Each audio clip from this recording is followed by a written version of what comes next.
जैसे नदी नीचे बहने वाली भी है तो भी स्वाश्रित को वह समुद्र से मिला देती है, उसी प्रकार यदि विद्या नीच के पास भी होवे तो भी वह विद्या उस मनुष्य को दुर्धर्ष राजा तक पहुंचा देती है।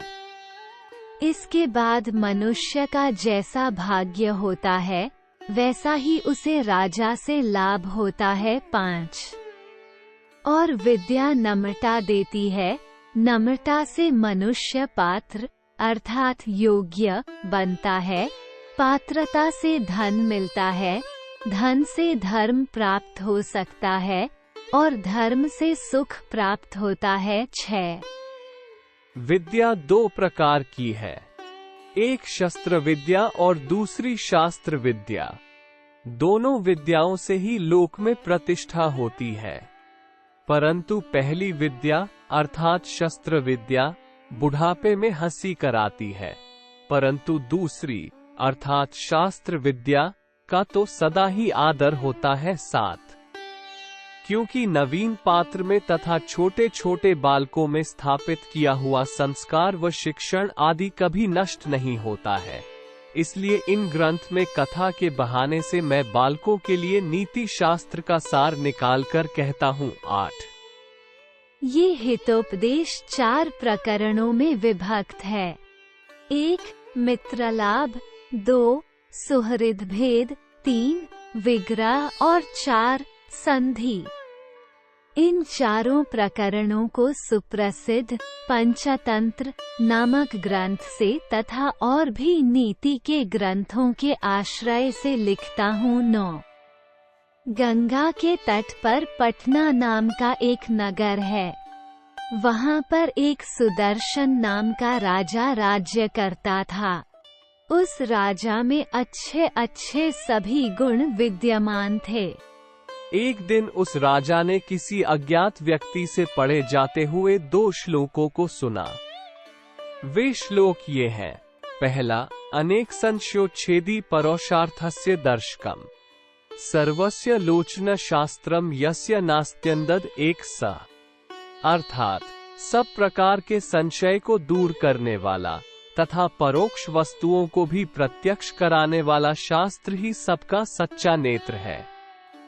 और जिसके पास वह शास्त्र रूपी नेत्र नहीं है वह मनुष्य अंधे के समान है। 10 और दूसरा, यौवन धन संपत्ति प्रभुत्वम विवेकटा एकैकम्प्यनथाय किमु यत्र चतुष्टयम्, अर्थात युवावस्था, धन संपत्ति, प्रभुत्व, अज्ञानता, इन चारों में एक भी जहाँ वस्तु हो वहाँ अनर्थ ही प्रायः होता है। फिर जहाँ ये चारों एकत्र हों वहाँ की तो बात ही क्या है। 11 इन श्लोकों को सुनकर वह राजा बुरे मार्ग पर चलने वाले और मूर्ख अपने बालकों की मूर्खता को याद कर व्याकुल हो उठा और विचारने लगा, उस पुत्र के उत्पन्न होने से ही क्या लाभ है जो न विद्वान ही है और न धार्मिक ही है। क्योंकि कानी आंख से कोई लाभ नहीं होता, वह तो केवल पीड़ा ही देने के लिए होती है। 12 जो लड़का उत्पन्न ही ना हो अथवा उत्पन्न होकर भी तत्क्षण ही मर जाए या मूर्ख हो, इन तीनों में से पहले के 2 तो कुछ अच्छे हैं, परंतु अंतिम पुत्र तो कभी अच्छा नहीं है।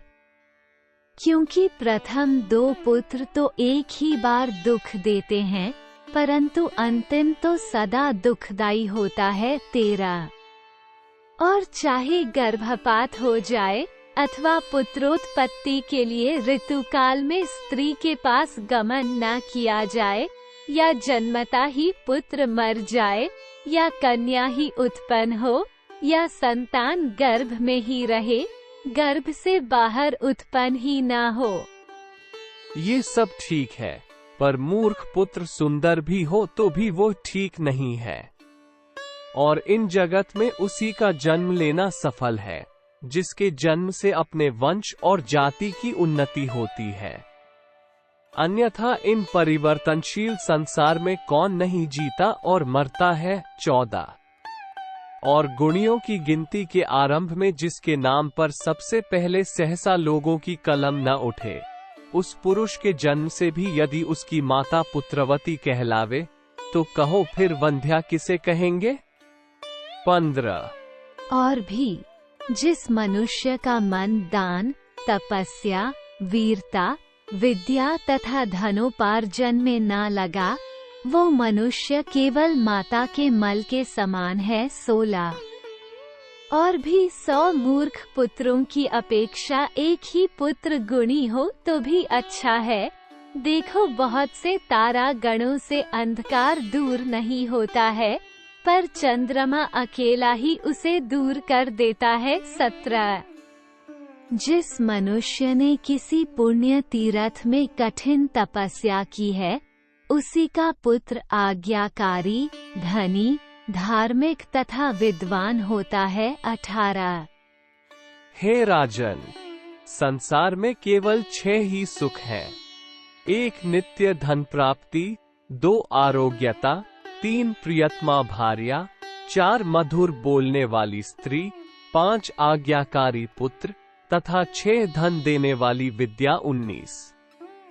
जैसे किसी ने कहा भी है, अन्न की कोठी, ओवरी, कोठला को भरने में असमर्थ आख पात्रों, अढ़ैया, पसेरी आदि नाप के पात्रों के समान बहुत से पुत्रों से क्या लाभ है। वंश की सहायता करने वाला तो एक ही पुत्र अच्छा है, जिससे पिता की प्रसिद्धि और प्रशंसा होती हो। 20। ऋण करने वाला पिता शत्रु तुल्य है, व्यभिचारिणी माता शत्रु तुल्य है, रूपवती स्त्री भी शत्रु तुल्य है और मूर्ख पुत्र भी शत्रु तुल्य है। 21। बिना अभ्यास के विद्या भी विष है, अजीर्ण, अनपच करने वाला होने पर भोजन भी विष है। दरिद्र मनुष्य के लिए सभी संसार ही विष तुल्य है और वृद्ध पुरुष के लिए उसकी युवती स्त्री भी विष के समान ही है। 22। गुणी मनुष्य चाहे किसी कुल में उत्पन्न हो, सर्वत्र पूजित ही होता है, परंतु यदि अच्छे कुल में उत्पन्न होकर भी मनुष्य निर्गुण हो, तो वह क्या कर सकता है, किस काम का है। जैसे धनुष अच्छे बांस का बना होने पर भी यदि उसमें गुण, तांत या डोरी ना हो तो वह क्या काम कर सकता है, कुछ भी नहीं। यहाँ वंश शब्द के 2 अर्थ हैं, बांस और कुल। 23। हे पुत्र, खेद है कि तुमने बाल्यकाल की बीती हुई रात्रियों में कुछ नहीं पढ़ा, इसीलिए विद्वानों की मंडली में आज तुम्हारी ये दशा हो रही है, जो दशा कीचड़ में फंसी हुई गाय की होती है। 24। अतः किस तरह मेरे ये पुत्र अब भी गुणवान और विद्वान बनाए जाएं?